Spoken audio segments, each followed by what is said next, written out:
Chris, speak on it. Listen, I'm not saying you got to be heartless in this season, but you're going to have to use your heart less. And usually the heart is kind of like, as we understand, motherboards and computer systems and operating systems. The heart is really like a motherboard to your whole body, right? So everything, if the motherboard is off, everything in that system is going to be off. And this is why we have to use our heart less, because it holds emotions, free will, and all of these things that could lead us further, faster to Satan. This is really what it does, you know, and we're born in sin. We're sinful people to begin with. That's why you have so many different scriptures that lets you know the heart of man is desperately wicked. Who could ever know it? The heart is sinful. So when people say, you know, follow your heart, I beg to differ. I beg to differ. You have to follow God, because following your heart is the easiest thing. That's an automatic for you.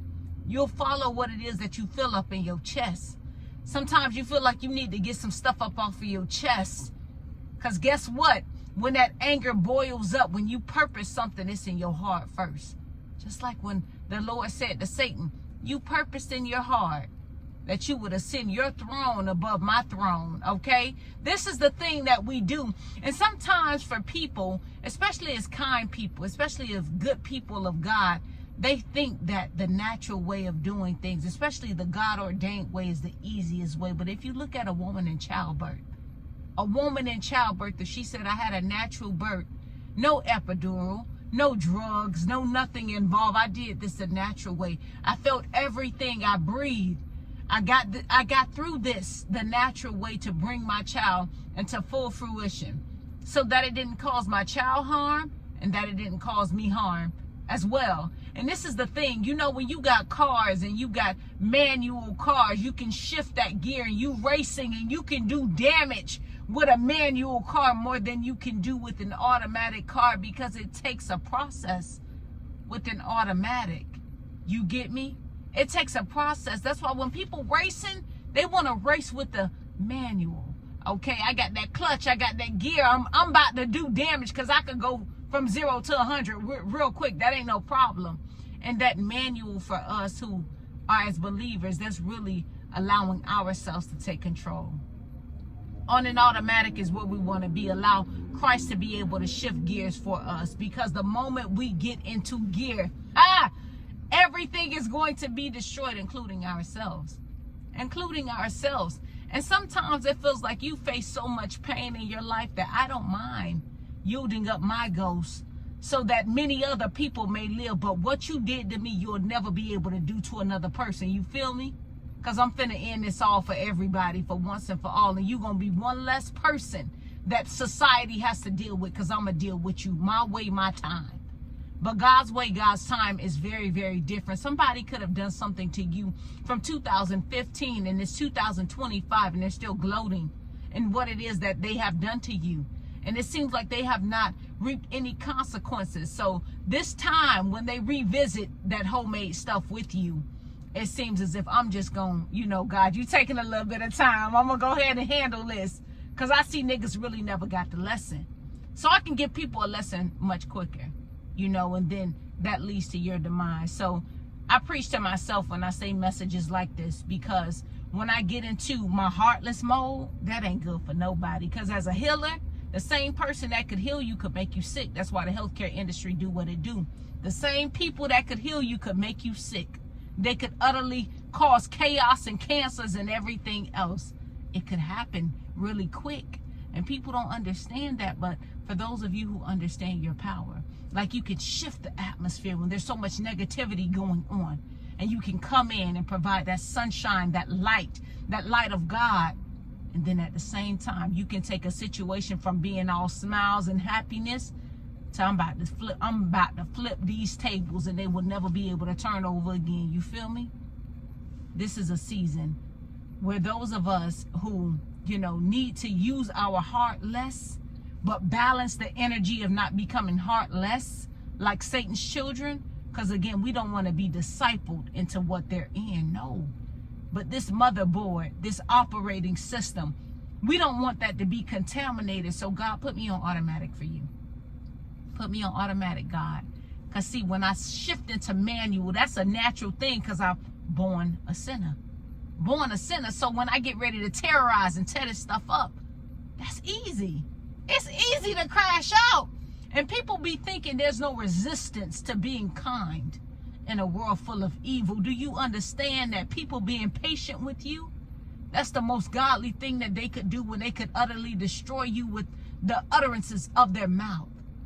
Because again, life and death lies in the power of the tongue. So if I pronounce some things that could heal you, surely I could pronounce some things that could kill you, right? Yes. I just want you to understand, it is not you taking the cowardly approach to allowing some things to just be what it be.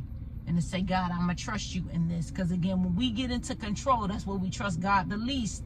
Sometimes, again, with Habakkuk 2, write the vision, make it plain, write it on tablets, write it on the scrolls, let everything be known. Make your prayer request made known to God. Because the moment you put it in your hand, everything gonna go up. You know, if you have the power to heal, you have the power to destroy. This is the power we've been given from God, but what will we do with it? If we wanted to build a Tower of Babel, we could do it. We could do it. Because surely as one people speaking the same language, nothing will be impossible to us.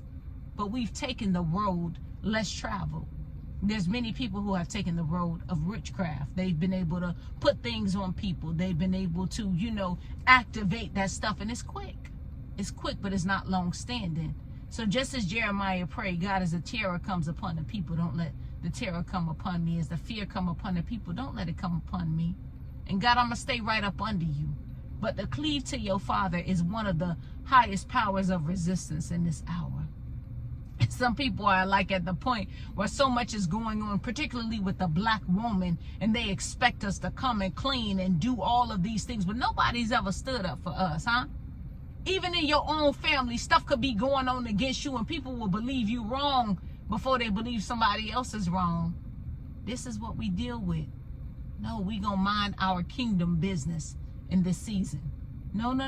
While they trying to get the world uproared and they're trying to unscab things that's of trauma that's placed within your bloodline, God, I give every trauma over to you. Every way that I'm responding to trauma, because see, when this person just did that, I'm not just responding from what you did. I'm responding to what happened when I was 7, 8 years old, and they don't understand that, and they're gonna say I took it overboard when they took it overseas. No, this is the situation here. God, keep me near you. Keep me near you. Keep me in the bosom of being on automatic to you. Because when I hit that clutch, when I shift them gears, I'm going to tear everything up, including my own life. God, keep me near you. And this is my prayer for the real people of God. And it's so hard. It is so hard for people who say that that's just an easy thing, baby. Again, going back to that natural childbirth. It's the easiest thing to get an epidural and you get that fentanyl up in your system and you can't feel nothing. But guess what? That same thing that makes you not feel could kill you. So this is where we are. God, I have to feel what's going on. I have to feel whatever's going on in this earth. I got to feel it. It's a part of my process of perseverance, of character building, of endurance, of all of that stuff. It don't feel good. Sometimes I have to cry about what's been done to me. But God, I'm not folding to Satan in this hour. I'm not bowing to the beast, because the easiest thing is to crash out. It's to do people how they did me.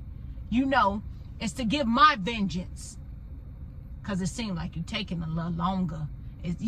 Right now in this society, it's taking a while. Tick-tock, time is ticking. Yeah.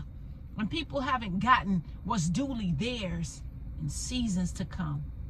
But God, the hope of glory is what we rest in. And for those of you who feel like I'm at a point that I'm about to crash out on people, and they don't really understand how I'm about to shift their whole atmosphere, all that stuff that seemed peachy keen, I'm about to tear this whole thing up. So that when I break this, it's considerably broken. Whatever time I got to do for that, I'm going to sit for that. Because I'm about that. I said what I was going to do, and I'm about to do it. Listen, before you do that, we're going to go on to God. We're going to relinquish whatever trauma. Because sometimes we're responding out of the trauma that's been from your childhood. That's all right. We're going to take a moment today. God, I release this. God, I need you to help me in my thought processes. When this creeps back up, I need you to help me to relinquish that. I need you to help me trust you more, because I don't see the evidence, but I'm trusting you. I don't see the evidence of what you told me will happen to them. Help me not despise the house of the wicked, because there's some things to despise, because it ain't right how these demons seem to be winning in an hour where it seems like the people of God being terrorized, being tortured. But you said, for those who endure to the end, those will be the ones that receive that crown. God, we're looking for that crown. So for those of you who are today, I hope you find solace in this message. I hope you feel a hug from the kingdom, a tap on the back that it's all right. It's all right. It's tough. It's tough. But this is a part of your process as a soldier. Love you much. Mwah.